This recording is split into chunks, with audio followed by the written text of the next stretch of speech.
আমন্ত্রণ গ্লোবাল টাইমে বিশ্বের নানা প্রান্তের খবর নিয়ে আপনাদের সাথে আছি আমি সারা মেহজাবিন। দেখছিলেন শিরোনামগুলো, এবার বিস্তারিত।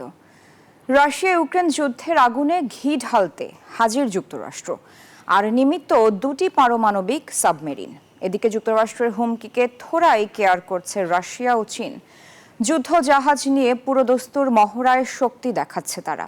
অবশ্য যুদ্ধের আগুন উস্কে দিয়ে যুদ্ধবিরতি আলোচনার টোপ দিচ্ছেন ট্রাম্প।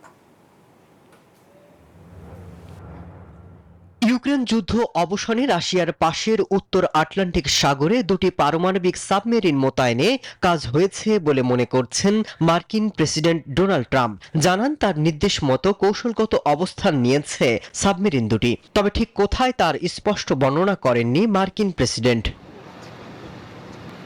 এদিকে রাশিয়া যুক্তরাষ্ট্র স্নায়ুযুদ্ধকালীন পারমাণবিক অস্ত্র ব্যবস্থার প্রতি ইঙ্গিত করে সতর্ক বার্তা দিয়েছেন রুশ নিরাপত্তা পরিষদের উপপ্রধান দিমিত্রি মেদভেদ। এর মধ্যে মার্কিন হুমকি মোকাবেলায় প্রস্তুতি শুরু করেছে মস্কো। চীনকে সাথে নিয়ে পরিচালনা করছে অ্যান্টি সাবমেরিন মহড়া। ট্রাম্পের পরমাণু অস্ত্রবাহী ডুবোজাহাজ মোতায়েনের ঘোষণার পর এই মহড়ার গুরুত্ব এবং ভূ রাজনৈতিক তাৎপর্য বেড়ে গিয়েছে কয়েক গুণ। অনেকের মতে এই মহড়ার মাধ্যমে বার্তা যাবে যুক্তরাষ্ট্রের কাছেও। বিশ্ববাজারে ছড়িয়েছে উদ্বেগ, সতর্ক অবস্থানে ন্যাটোর মিত্র দেশগুলো। এদিকে যুদ্ধ খেলার মাঝে আলোচনার টোপ দিয়েছেন ট্রাম্প। রাশিয়ার সাথে আলোচনা করতে আগামী সপ্তাহে মস্কো সফরে যাচ্ছেন যুক্তরাষ্ট্রের বিশেষ প্রতিনিধি। আর এ তথ্য দিয়েছেন খোদ মার্কিন প্রেসিডেন্ট ডোনাল্ড ট্রাম্প। যদিও ইউক্রেন যুদ্ধ ঘিরে যুক্তরাষ্ট্র আর রাশিয়ার মধ্যে পারমাণবিক উত্তেজনা বৃদ্ধির আশঙ্কা আবারও ঘনীভূত হচ্ছে। ট্রাম্পের এই পদক্ষেপ বিশ্ব রাজনৈতিক দৃশ্যপট পরিবর্তনের আশঙ্কা নিরাপত্তা বিশ্লেষকদের। মাসুদ রানা, নিউজ 24। গাজা উপত্যকায় 24 ঘন্টায় ইসরায়েলি আগ্রাসনে আরও 119 জন ফিলিস্তিনির প্রাণহানি হয়েছে। তীব্র খাদ্য সংকটে অপুষ্টিতে সমান তালে বাড়ছে মৃত্যুর ঘটনাও। এমন পরিস্থিতিতে জিম্মিদের ফিরিয়ে আনা এবং হামাসকে নির্মূল করার ব্যাপারে আরও কঠোর হওয়ার হুঁশিয়ারি দিয়েছেন ইসরায়েলি প্রধানমন্ত্রী বেনিয়ামিন নেতানিয়াহু। অন্যদিকে ইসরায়েলের সামরিক স্থাপনায় ফের ড্রোন হামলা চালিয়েছে ইয়েমেনের হুথি বিদ্রোহীরা। গাজায় এক মুহূর্তের জন্য থামছে না দখলদারদের হামলা। ব্যাপক বোমা বর্ষণ ও স্থল অভিযানে প্রতিদিনই হতাহত হচ্ছেন নিরীহ বেসামরিক ফিলিস্তিনিরা। এরই মধ্যে মোট প্রাণহানি 60,800 ছাড়িয়ে গেছে। আহত হয়েছে প্রায় 1.5 লাখ মানুষ। যুদ্ধের ভয়াবহতার পাশাপাশি তীব্র খাদ্য সংকট সেখানকার পরিস্থিতিকে আরও জটিল করে তুলেছে। এক মুঠো খাবারের জন্য সাধারণ ফিলিস্তিনিদের প্রায় জীবনের ঝুঁকি নিতে হচ্ছে। বিশেষ করে নারী ও শিশুরা এই সংকটের সবচেয়ে বড় শিকার। বাড়ছে অপুষ্টিজনিত মৃত্যুও। সাহায্য চাইতে এসেছিলাম, কিন্তু আজ ভাগ্য খারাপ ছিল। আশা করি সৃষ্টিকর্তা পরের বার দেখবেন, যদিও আমি আঘাত পেয়েছি। এদিকে জিম্মিদের নতুন ভিডিও প্রকাশের পর আরও কঠোর অবস্থান নিয়েছেন ইসরায়েলি প্রধানমন্ত্রী বেনিয়ামিন নেতানিয়াহু।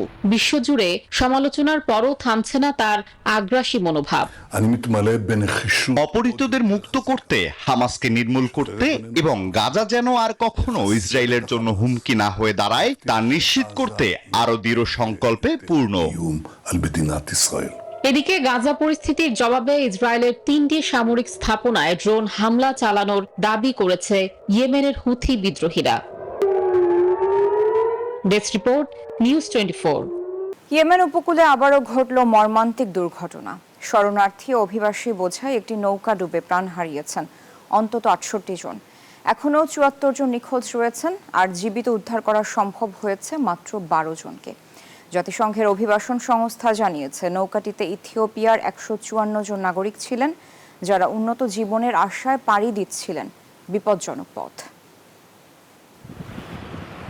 একটু উন্নত জীবনের স্বপ্ন চোখে নিয়ে আফ্রিকার বিভিন্ন দেশ থেকে প্রতি বছর হাজারো মানুষ পাড়ি জমান আরবের পথে। আর এই ঝুঁকিপূর্ণ যাত্রাপথে তারা ব্যবহার করেন ইয়েমেনের বিপজ্জনক রুট, যা যেন এক মৃত্যুফাঁদ।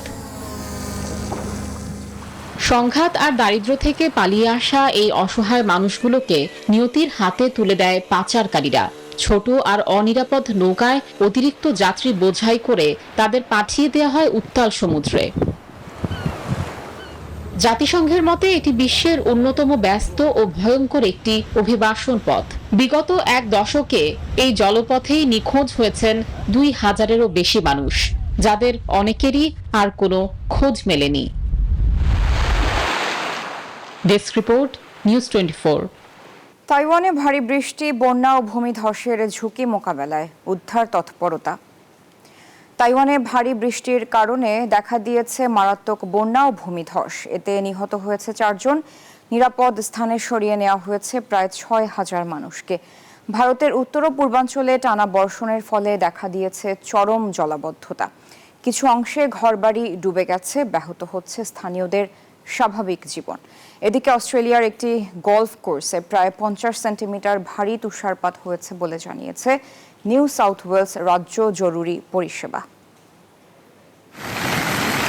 তাইওয়ানে ভারী বৃষ্টিপাতের কারণে দেখা দিয়েছে মারাত্মক বন্যা ও ভূমিধস। দক্ষিণ তাইওয়ানে ঘটেছে হতাহতের ঘটনাও। নিরাপদ স্থানে সরিয়ে নেওয়া হয়েছে প্রায় 6000 মানুষকে। গত সপ্তাহে 1 বছরের চেয়েও বেশি পরিমাণ বৃষ্টিপাত হয়েছে দক্ষিণ তাইওয়ানের কিছু অঞ্চলে। এদিকে চীন জুড়ে ভারী বৃষ্টিপাতের কারণে বন্যা ও ভূমিধসের ঝুঁকি কমাতে লোকজনকে উদ্ধার ও সরিয়ে নিচ্ছে কর্তৃপক্ষ। কমলা সতর্কতা জারি করে জাতীয় আবহাওয়া পর্যবেক্ষণাগার। ইতিমধ্যে হেবেই প্রদেশে লাওদাভে টাউনশিপে ভূমিধসের সংখ্যায় 100-এরও বেশি বাসিন্দাকে নিরাপদ স্থানে সরিয়ে নেওয়া হয়েছে।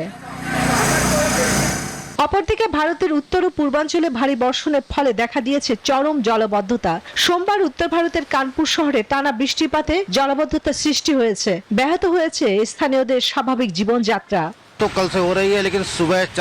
প্রতিদিন বৃষ্টি আরো তীব্র হয়ে উঠেছে, যাতায়াত একটি সমস্যা এবং আমাদের যানজটের মুখোমুখিও হতে হচ্ছে।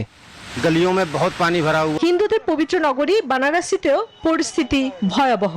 নদীর পানি বাঁধ উপচে আবাসিক এলাকায় প্রবেশ করেছে। অন্যদিকে অযোধ্যায় দুর্বল ড্রেনেজ ব্যবস্থার কারণে রাস্তায় পানি জমে চলাচলের বিপর্যয় নেমে এসেছে।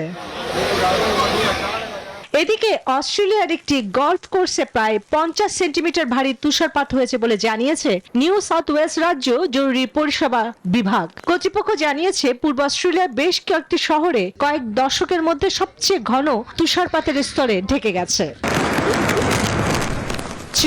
চন্দ্রা, নিউজ 24। জন্মের পরেই শিশুর বয়স 30 বছর। শুনতে অবাক লাগলেও 3 দশকেরও বেশি সময় ধরে হিমায়িত ভ্রূণ থেকে জন্ম নিয়েছে একটি শিশু। ঘটনাটি ঘটেছে আমেরিকায় ওহিওতে। তাকে পৃথিবীর সবচেয়ে প্রবীণ শিশু বলে উল্লেখ করছেন কেউ কেউ। এত দীর্ঘ সময় হিমায়িত অবস্থায় থাকা ভ্রূণ থেকে শিশুর জন্মের নজির এই প্রথম। লিন্ডসে এবং টিম পিয়ার্স দম্পতি বহু বছর ধরে একটি সন্তানের জন্য অপেক্ষা করছিলেন। অবশেষে সৃষ্টিকর্তা তাদেরকে একটি ফুটফুটে সন্তান দিয়েছেন। তবে জন্মের পরপরই এই শিশুর বয়স হয়েছে 30 বছর।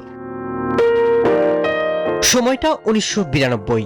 লিন্ডা আর্চার এবং তার স্বামী ডিম্বাণু এবং শুক্রাণু মিলিয়ে আইডিএফ পদ্ধতিতে মোট 4টি ভ্রূণ তৈরি করা হয়। তার মধ্যে একটি ব্যবহার করে 1994 সালে অন্তঃসত্ত্বা হন লিন্ডা। জন্ম নেয় তাদের কন্যা সন্তান। সেই মেয়ের বয়স এখন 30 বছর। তবে স্বামীর সাথে বিচ্ছেদ হয়ে গেলেও লিন্ডা বাকি ভ্রূণগুলো নষ্ট করতে চাননি। ওই ভ্রূণগুলো সংরক্ষণের জন্য তিনি প্রতি বছর $1000 খরচ করেছেন। নিঃসন্তান কোনো দম্পতিকে ওই ভ্রূণ দত্তক দিতে আগ্রহী হয়েছিলেন লিন্ডা। শেষ পর্যন্ত তার ভ্রূণ লিন্ডসি এবং টিম পিয়ার্স দম্পতির সাথে মিলে যায়। আইভিএফ ক্লিনিক এই অসাধ্য সাধন করেছে। তার প্রধান জানিয়েছেন জমিয়ে রাখা ভ্রূণগুলো যাতে পৃথিবীতে আসার সুযোগ পায় সেই চেষ্টাই করেছেন তারা। লিন জানিয়েছেন তিনি এবং তার কোলের সন্তান দুইজনেই একেবারে সুস্থ।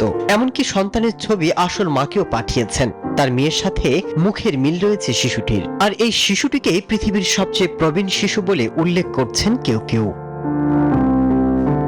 মাসুদ রানা, নিউজ 24।